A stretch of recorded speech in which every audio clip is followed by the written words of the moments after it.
আলাইকুম। আমরা আমার ঘর বাড়ি আসছিলাম, মানুষের বাড়িতে আসলাম।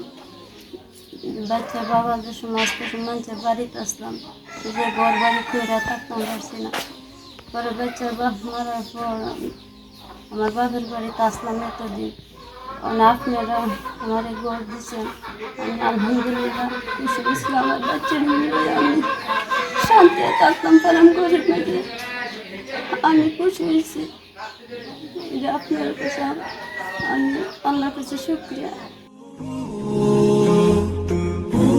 Ba ba boo, ba ba boo, ba ba boo.